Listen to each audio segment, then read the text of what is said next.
elkavardott szűzesség elvetélt szülöttje, a világ előtt és világ után is tündöklő napfény, vagy maga az iszonyatos napfogyatkozásban lévő történet. Bugyog! Mely nézel úgy, Guszti, mint a fogdosnál?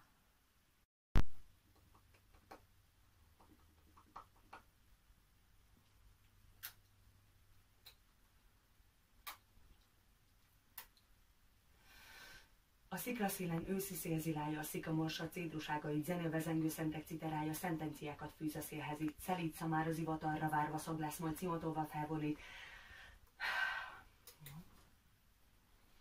Mindjárt egy másik paposat. Volt egy család. Hát egy kislányuk volt, az apja nagyon féltette. Mit csináltak vele? Erdőszélen nagy a móka mulatság. Iskolába gyűlnek minden ulacskák. A tanító ott, középen az a nyúl, kinek füle leghosszabbnak bizonyul. Jó. Tehát új mozgalom, a Rákosi Jenő által szerkesztett új deákpárti polgári lap, a Reform. A tanodában sokszor csináltunk olyan feladatokat Kálló Bélánál, amikor kiültünk egy székre, és magunkról kellett mesélnünk. Általában 2 percig, és arra gondoltam, hogy én is egy ilyen feladat keretein belül mesélnék magamról. Jajgatak ő is.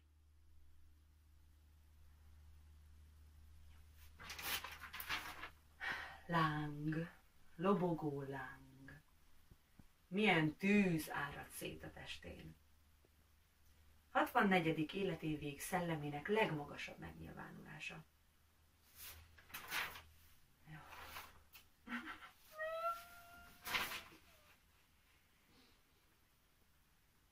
Tehát Szabó Regina vagyok.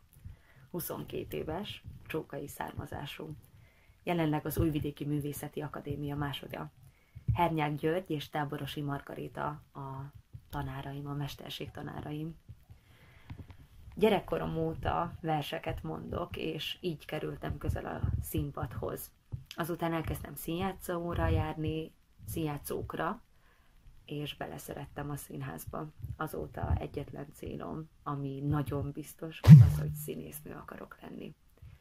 És talán ez az akarok szó a fontos, mert amikor felvételiztünk az akadémiára, a tanárunk megkérdezte, hogy színészek szeretnénk, vagy színészek akarunk lenni.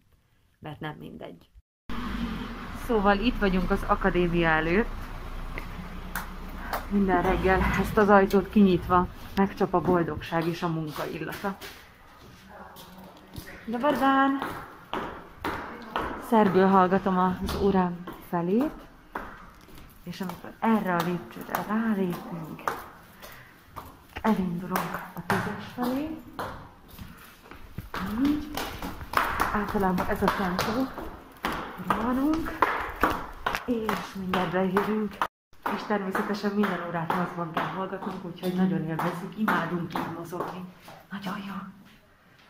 A tanodában rengeteget játszottunk, Kálló Béci és Varga Tamás mindig egy csomó játékot és feladatot, gyakorlatot hozott, ami mind hozzájárult ahhoz, hogy mi fejlődjünk, és mi megismerjük önmagunkat, és tapasztaljunk, és meglássuk, hogy kik vagyunk, és természetesen a másikat is így ismertük meg, és így kötöttünk olyan barátságokat, amik ma is tartanak.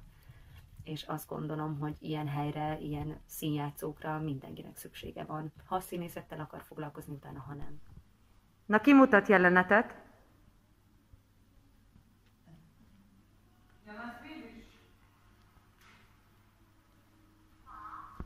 Nagyon sok élményt és tapasztalatot hoztam magammal a tanodából, és azt gondolom, hogy a tanoda volt az első olyan hely, ami megéreztette velem azt, hogy a színház az egy hatalmas nagy játék, amit bár komolyan kell venni, de önfeledten lehet élvezni és kiteljesedni benne. És ott fogalmazódott meg először bennem, hogy nekem a színház egy olyan hely, ahol bármi és bárki lehetek, és mindent meg tudok próbálni, és talán olyan valaki lehetek, aki a való életben nem.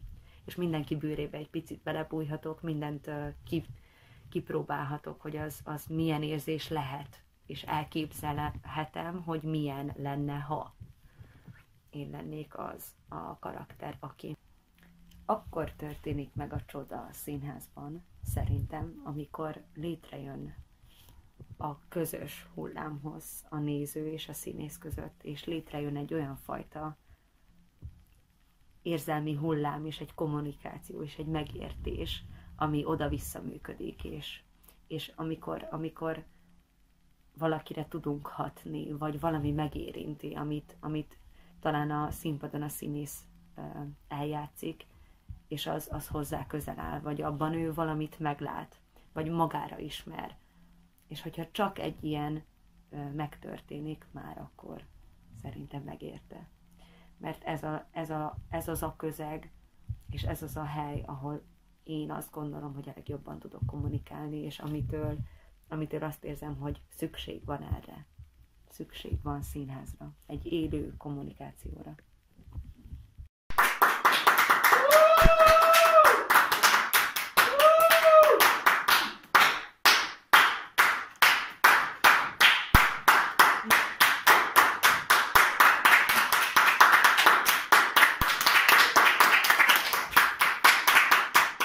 Miért nézel úgy, mint a fogdosnál?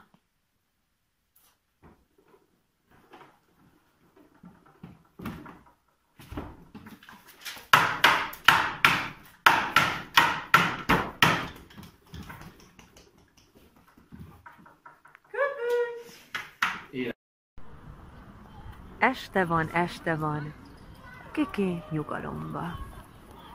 Az akadémisták most érnek nyugovóra.